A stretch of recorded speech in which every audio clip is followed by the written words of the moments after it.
Hello, Oaks at Jane Lane Investors. This is Nick DeLeon.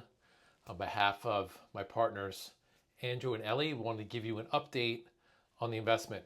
Some of you guys have seen my hand movements on social media. It's all an act to try to get your attention to my social media posts, but I'm not going to do that dramatic stuff here. So, to give you an update, the property is still performing well, 95% occupancy, doing really well. We mentioned this in the last update. We're getting rental bumps from 6 to 7% above what the previous owner was charging without unit renovation. So great news. According to our business plan, we really knew once we were pushing that kind of mid 90 occupancy, the rents were too low and we're able to push rents. So that's really, really positive. So our plan, because operations have been going well, if we continue those good operations for the next month or so, at the end of this quarter, at the end of June, we plan on sending our first distribution. Again, it's contingent upon operations continuing on this good path. We plan on sending monthly distributions, so we're going to start those in June. So let's hope things continue to go well and we can start sending out those distributions. So we've also attached our first reporting package. We've laid out a summary of actual to budget revenue, expenses, and NOI in the bullet point list update. But just to kind of talk to that, the main driver for our performance in the first month in April is the fact that we've driven rents without the unit renovations. So we're getting a little bit above 6% above our budget. Expenses doing a little bit better, 1% on compared to budget. And then overall our NOI is a little bit above 14%. Again, most of that driven by the fact that we're pushing rents without the unit renovations. So we also conducted an investor event on May 10th. It's basically a property tour. We had existing investors that haven't seen the property, some existing investors that have already seen the property. And then we also partnered with Dustin Miles, the local syndicator here, who owned the property 2 owners ago. So we labeled it 3 Generations of Ownership Property Tour. It went really well. You can see some pictures in the update of some of the kind of cutouts that we've had of some of the CapEx projects that we planned. And just an overall great event. It was really, really good. We went out to the property this week to meet with the last of 5 contractors working on our CapEx projects. We have bids from 4. We had this 5th, and actually this 5th was kind of the most important one. We went out with one of our limited partners who owns a construction management company, and this is kind of a value that he's adding as being part of the limited partner group. He came out with our construction management person at our property management company. And we walked the property, we looked at the particular projects that we're bidding out, and that guy's gonna come back with his last bid. So we're gonna have 5 companies bidding this work out to make sure that we get the best price. And then we're gonna pick a vendor shortly after and get a lot of those things done.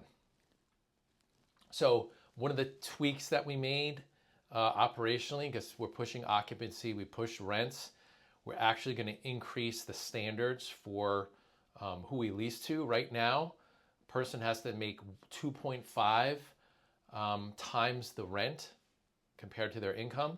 We raised that to 2.75. So just it allows us to kind of get better tenants in, get that delinquency down, and we're going to talk about that in a second. Delinquency has ticked up at the property. We had a specific process that we adhere to during our Waco property. We had a lot of delinquents. We had to fire that property manager at that particular property.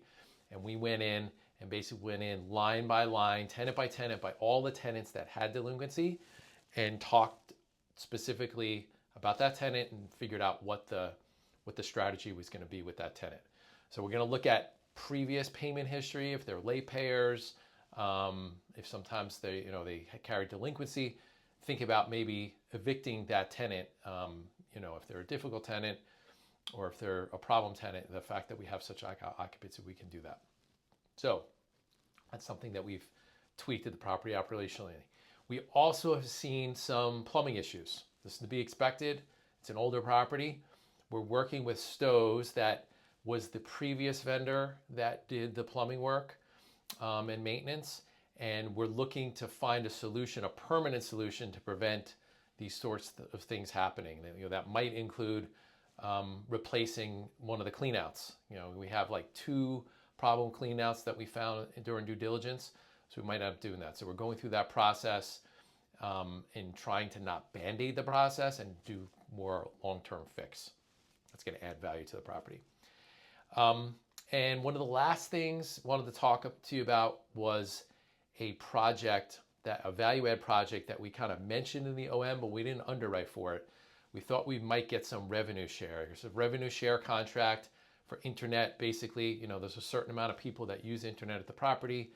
Over that threshold, the way it's set up, we share in the revenue with the internet company. That company's AT&T. Spectrum reached out to us pretty aggressively, and they've offered us a really, really good deal.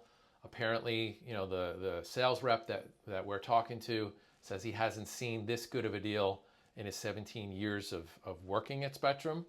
So it's really very enticing, but we didn't want to be that landlord just kind of pushing services that don't make sense, that tenants don't need, even though it would really benefit us. So we put out a survey, gathered some information. The information was a little bit lagging. So our partner rolled up his sleeves, Andrew, and this week he knocked on some doors to manually collect information. And we were able to get some good information on kind of usage. So we think that usage is pretty strong. People are a little bit hesitant about being honest about the survey. So that's good. I think, Andrew, being really smart, was asking good questions and be able to gather information. So we'll see if we're going to move forward with that. It's looking positive, but we'll give you more of an update on exactly what that looks like if we do move forward with that. And that would be a bulk contract. Basically, we get charged, per unit, and we charge a little bit more per unit, and then try to price it in such a way that it adds some value to the tenants, paying equal or less than what they're currently paying. And the speeds would be outstanding, a gig up, a gig down. So we think that's going to add value, but we want to continue to do more research and do the right thing and implement something that we think makes sense. So that's the update for this month. We appreciate your support. Next month, we'll give you your update, and we'll have more details around potentially sending out distributions. Thank you.